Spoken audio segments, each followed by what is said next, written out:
Hey, it's Buck. It's a snowy day in Toronto, Canada. And I wanted to make a quick video on the lab leak theory because 2 years ago I made one based on the evidence I found. I'll get into that. And 3 years ago I wrote in my notebook that engineer a virus and make a global domination plan. That was from my notes in March 2020, what I thought was going on. Well, the reason for that is living through H1N1, SARS, MERS, all that kind of stuff, and asking all sorts of questions. And then I think it was 2008, I started writing a blog on questioning everything and critical thinking, right? So taking top news stories and basically researching the crap out of them and just going to the source, the truth, as much as possible, and still asking a lot of questions because I can't possibly know everything. Okay, so that's, my experience also includes writing articles for major magazines as well as spotting textbook errors for many years. And eventually this blog is going to turn into a book. I am in the vehicle today simply because I was going to do this outside. It's a nice, bright, snowy, sunny day, except there's too many projectiles falling from trees, like wet snow, and the power lines. So I can't really park anywhere. It's pretty crazy out there. So I'm doing this in the car today.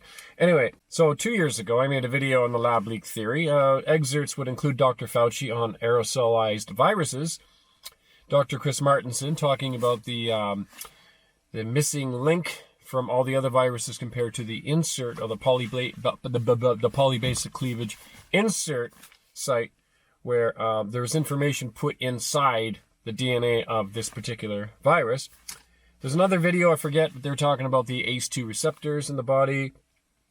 And there was a video made about biodigital convergence, and this is where it kind of merges together with the Canadian government, is one of the guys from McKenzie and Company. That's who made this video, and I didn't really even think of it at that time. But he said, of course, this virus is man-made.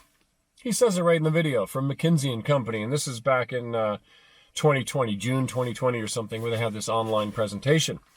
But recently, McKinsey is under fire for getting like $100 million in contracts from the Canadian government. And the Canadian government also has a webpage up on biodigital convergence, which is the exact thing they were talking about. The Canadian government's website went up in February 2020, according to the Wayback Machine, and it's still up.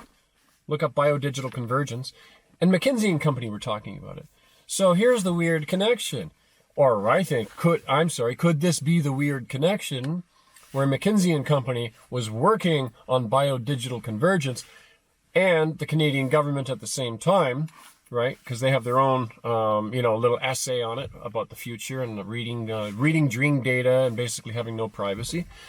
But there was one curious little thing, one little nugget I noticed after I downloaded all their papers, right from Mckinsey and Company, right from the source. And they had this thing about biocomputing in DNA strands. Oh, wow, this story is getting much more interesting. Biocomputing in DNA strands. Of course, they have a lot of altruistic things talking about, helping people with disabilities and all this kind of greenwashing stuff, which is nice. But they also talk about that one little nugget, biocomputing in DNA strands. I'm going to share the PDF link. Tell me what you think. I know I'm a sound guy, filmmaker, but I also, I'm very serious about facts, and I'm very serious about fact checking. Of course, I told you my background in that, and I have my blog to book coming out about it, and it's going to be updated with lots of recent information. I might even make a second one because there's so much to talk about. And that's all I wanted to mention here is the whole connection, the lab leak theory, what I thought of it in 2020, or I thought it was the lab leak in 2020, all the way up to 2021, making the video on it. And now McKinsey and Company, Canadian government, and other governments around the world, but I'm in Canada, so that's what I'm focused on. And the biodigital convergence and that biocomputing in DNA strands. What the hell does that mean? I'm not saying anything about graphene oxide. I'm saying Or am I? I don't know. I'm just saying. I don't know. I don't have the answers. I'm just trying to find the answers. Anyway, for what it's worth, I'm posting this. Nobody views these videos. I've been shadow banned. It's pretty clear on YouTube because they don't like me talking about this stuff. I think they want me to be a good little boy and talk about the topics I normally talk about, which my channel has always been open to many, many different things anyway. But really, the core values of my channel are learn, laugh, and think. Critically think, evaluate. Cheers for now. Thanks for clicking. And I hope you subscribe and watch and share, maybe. But I'm not asking you to do that. You do that if you feel this is worth it. Cheers.